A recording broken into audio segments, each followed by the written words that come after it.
میں نے ایک دفعہ اپنے صاحب رحمۃ اللہ علیہ سے پوچھا، میں نے کہا حضور یہ قرآن میں خوف کا بھی لفظ آیا اور خشیت کا بھی آیا، تو اس میں فرق کیا ہے؟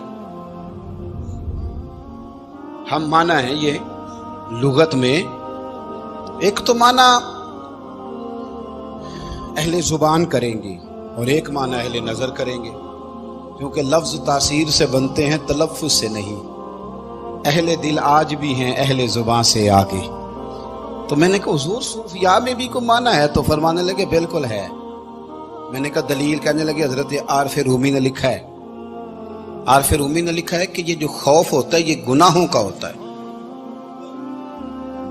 میں نے غلطیاں کی ہیں تو کہیں میرا رب ناراض نہ ہو جائے، اور یہ جو خشیت ہوتی ہے نا یہ عاجزی کی ہوتی ہے، اس کا معنی یہ ہے کہ میرے سر کا سائیں کہیں ناراض نہ ہو جائے، کہیں ناراض۔ حضرت رومی نے مثال دی ہے، وہ کہتے ہیں ایک بادشاہ کے پاس نا دروازے پہ ایک عورت مانگنے آئی، فقیر نہیں، بادشاہ کو پسند آ گئی،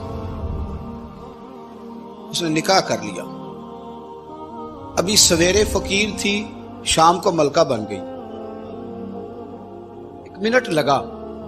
صبح فقیر تھی، مانگ رہی تھی، ہاتھ پھیلا رہی تھی، شام کو ملکہ بن گئی۔ بڑا اعزاز دیا بادشاہ نے، بڑا نوازا، 20 کنیزیں، کام کرنے والی، مال دولت سارا کچھ۔ لیکن وہ بی بی روز روتی، کبھی مصلی پہ بیٹھ کے روتی، کبھی قرآن پڑھ کے روتی، صبح سے شام تک 20 دفعہ کنیزیں دیکھتی تو روتی۔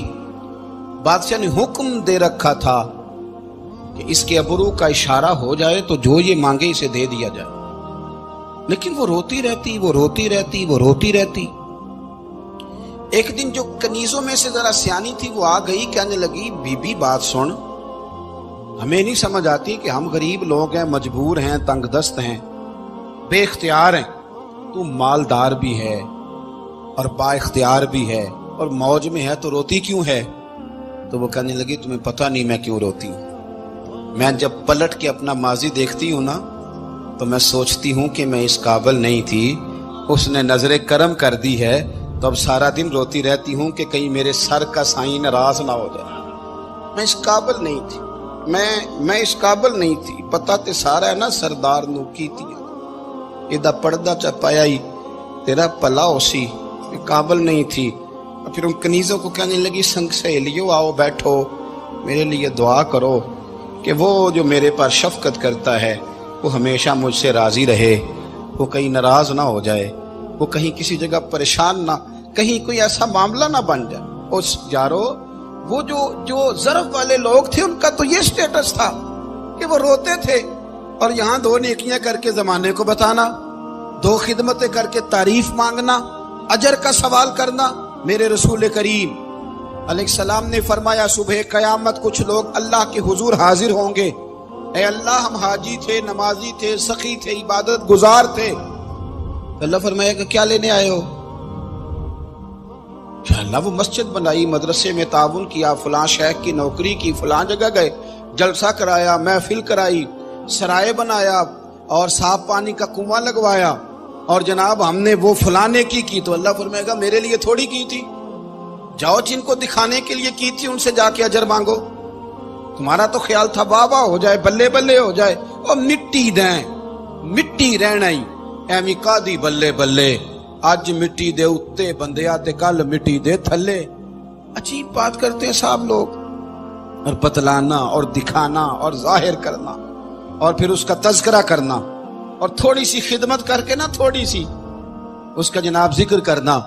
حضرت علی المرتضیٰ نے ایک اور بات ارشاد فرمائی، فرمانے لگے اس بندے کو مبارک ہو جس کو زیادہ لوگ جانتے نہیں، جو زیادہ مشہور نہیں، جو شہرت کا خواہش مند نہیں، جو ریاکار نہیں، اسے مبارک ہو۔ جو اخلاص کے ساتھ کونوں میں چھپ کے اپنے رب کی عبادت کرنے والا ہے اسے مبارک ہو۔ جو بچتا ہے شہرت والی جگہوں سے اسے مبارک ہو۔ آپ یقین کریں جن کو بڑے لوگ جاننے لگ جاتے ہیں ان کے حقوق بڑھ جاتے ہیں، جن کا زیادہ نام ہو جاتا ہے ان پر تو سرکاری پابندیاں بھی زیادہ ہو جاتی ہیں، وہ تو بڑی جگہوں پہ الجھتے ہیں، کئی دفعہ ان کے پاس تو اپنے مسلح کے لیے وقت نہیں بچتا، اپنے لیے وقت نہیں بچتا، اپنے گناہوں پر رونے کا وقت نہیں بچتا۔ شہرت کا شوق پیدا کرنا اور ہر وقت پروگرام بنانا کہ میں مشہور ہو جاؤں، اس کے لیے تگ و دو کرنا، اب تو یہ چسکا بڑھ گیا ہے۔